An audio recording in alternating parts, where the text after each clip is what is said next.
கலைஞரும் எடப்பாடி பழனிசாமியோட கொள்கை தலைவர் யாரு? அமித்ஷாவோ மோடி அவர்களும்.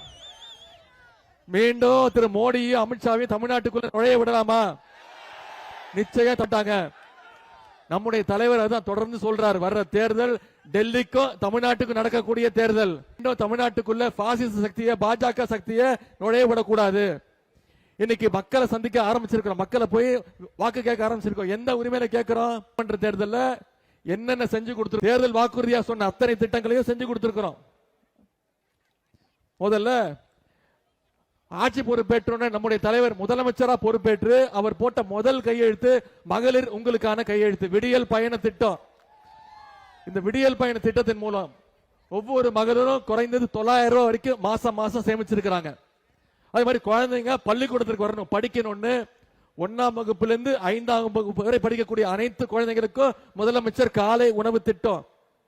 இன்னைக்கு 10 லட்சம் கல்லூரி மாணவ மாணவிகளுக்கு இலவச லேப்டாப் திட்டத்தையும் அறிவிச்சு ஒரே மாசத்துல நம்முடைய தலைவர் கொடுத்திருக்கிறார்.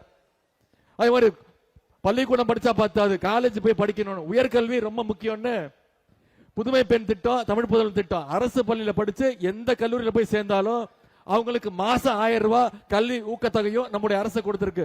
13 லட்சம் மாணவர்கள் பயன்பெற்று இருக்கிறாங்க. இப்படி பல்வேறு திட்டங்கள். இதற்கெல்லாம் முத்தாய்ப்பாக கலைஞர் மகளிர் உரிமை தொகை திட்டம். தேர்தல் அறிக்கையில நம்ம சொன்ன வாக்குறுதி, கடந்த 3 வருஷமா மாசம் 1000 ரூபாய் 1,31,00,000 மகளிருக்கு நம்முடைய தலைவர் கொடுத்திருக்கிறாங்க.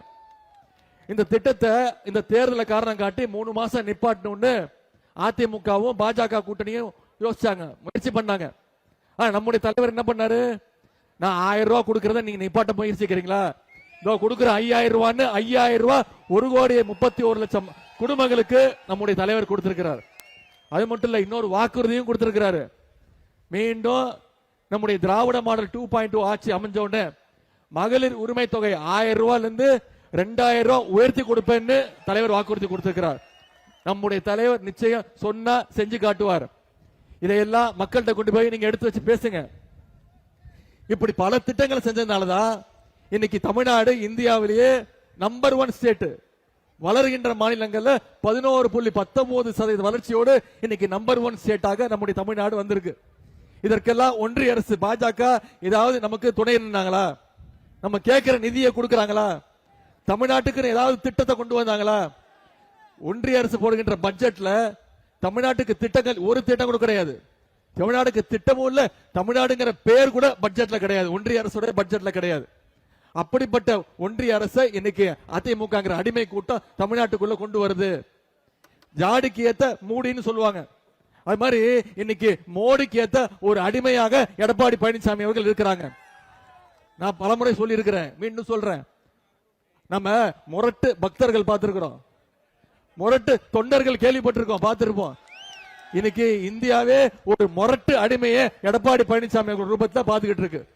அப்படிப்பட்ட அந்த முரட்டு அடிமையை விரட்டி அடிக்க வேண்டிய தேர்தல் வருகின்ற சட்டமன்ற தேர்தல். இதை நீங்க நிச்சயம் செய்வீங்க அப்படிங்கிற நம்பிக்கை எங்களுக்கு இருக்கு.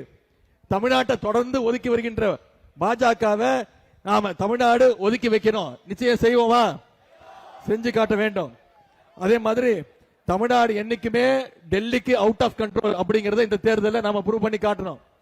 அது மட்டும் இல்ல, இன்னைக்கு பல்வேறு திட்டங்களை வாக்குறுதிகளை நம்முடைய அரசு கொடுத்திருக்கு. தேர்தல் அறிக்கை மகளிர் உரிமை தொகை 1000 ரூபாயில இருந்து 2000 ரூபாய் உயர்த்தி கொடுப்பேன்னு நம்முடைய தலைவர் வாக்குறுதி கொடுத்திருக்கிறார். காலை உணவு திட்டம் இப்ப 5ஆம் வகுப்பு வரைக்கும் முதலமைச்சர் காலை உணவு திட்டம் பண்ணிட்டு இருக்கிறோம். மீண்டும் ஆட்சி அமைஞ்ச உடனே 5ஆம் வகுப்பு இருந்து 8ஆம் வகுப்பு வரைக்கும் முதலமைச்சர் காலை உணவு திட்டம் விரிவுபடுத்தப்படும். புதுமை பெண் திட்டம், தமிழ் புதல் திட்டம் மாசம் 1000 ரூபாய் கொடுத்துட்டு இருக்கிறோம் பள்ளி மாணவர் கல்லூரி மாணவர்களுக்கு மாணவிகளுக்கு. அதை உயர்த்தி 1500 ரூபாயாக உயர்த்தி கொடுப்பேன் நம்முடைய தலைவர் சொல்லியிருக்கிறார். ஓஏபி முதியோர் ஓய்வு தொகை, முதியோர் உதவி தொகை திட்டம் 35 லட்சம் முதியோர்கள் வாங்கிட்டு இருக்கிறாங்க. அதை இன்க்ரீஸ் பண்ணி 1200 ரூபாவை 2000 ரூபாய் உயர்த்தி கொடுப்பேன் நம்முடைய தலைவர் வாக்குறுதி கொடுத்திருக்கிறாங்க. மாற்றுத்திறனாளிகளுக்கான ஓய்வூதியம் அதையும் 1500 இருந்து 2500 ரூபாயாக மாத்தி கொடுப்பேன் நம்முடைய தலைவர் வாக்குறுதி கொடுத்திருக்கிறாங்க. அடுத்த 5 ஆண்டுகள்ல 35 லட்சம் மாணவ மாணவிகளுக்கு லேப்டாப் திட்டத்தை விரிவுபடுத்தப்படும் சொல்லி இருக்கிறாங்க நம்முடைய தலைவர். மகளிர் குழுக்களுக்கு 5 லட்சம் வரைக்கும் கேரண்டி இல்லாத கடன்கள் வழங்கப்படும் என்ற வாக்குறுதியும் நம்முடைய தலைவர் கொடுத்திருக்கிறாங்க. இந்த வாக்குறுதி எல்லாம் நிறைவேற்றணும்னா வருகின்ற சட்டமன்ற தேர்தலில் நீங்க சகோதரி நித்யா சுகுமார் அவர்களை மிகப்பெரிய வாக்கு வித்தியாசத்தை ஜெயிக்க வச்சு சட்டமன்றத்திற்கு நிச்சயம் அனுப்புவீங்க என்ற நம்பிக்கை எனக்கு இருக்கு. திட்டங்கள் காஞ்சிபுரத்துக்கு செஞ்சு கொடுத்தது. இந்த காஞ்சிபுரம் தொகுதியில பல்வேறு திட்டங்கள் நிறைவேற்றப்பட்டிருக்கு. சிலவற்றை மட்டும் உங்களுக்கு ஞாபகப்படுத்த விரும்புறேன். நகராட்சியா இருந்த காஞ்சிபுரம், முனிசிபாலிட்டியா இருந்த காஞ்சிபுரத்தை இன்னைக்கு கார்பரேஷனா மாத்தி காட்டியது நம்முடைய திமுக அரசு. 300 கோடி ரூபாய் மதிப்புல பாதாள சாக்கடை திட்ட பணிகள் நடைபெற்றிருக்கு. 300 கோடி ரூபாய் மதிப்பீட்டுல 2ஆம் கட்ட திருப்பார்கடல் கூட்டு குடிநீர் திட்டம் நிறைவேற்றப்பட்டிருக்கு. 40 கோடி ரூபாய் மதிப்பீட்டுல மஞ்சள் நீர் கால்வாய் மேம்பாட்டு பணிகள், பேரறிஞர் அண்ணா புற்றுநோய் மருத்துவ மையத்தில் புதுசாக 30 கோடி ரூபாய் மதிப்பீட்டுல அதிநவீன மருத்துவ உபகரணங்கள், 30 கோடி ரூபாயில காஞ்சிபுரம் ஏகாம்பரநாதர் திருக்கோயில் குடமுழுக்கு நம்முடைய ஆட்சியில் நடத்தப்பட்டிருக்கு. சுமார் 1000 கோடி ரூபாய் மதிப்பீட்டுல செங்கல்பட்டு காஞ்சிபுரம் சாலையை 4 வழிச்சாலையாக மேம்படுத்தப்படுகின்ற பணிகள் 4 வே லேன் ஆக்கி இருக்கிறோம். 70 கோடி ரூபாய் மதிப்பீட்டுல சாக்கடை சுத்திகரிப்பு நிலையங்கள் மேம்படுத்தப்பட்டிருக்கு.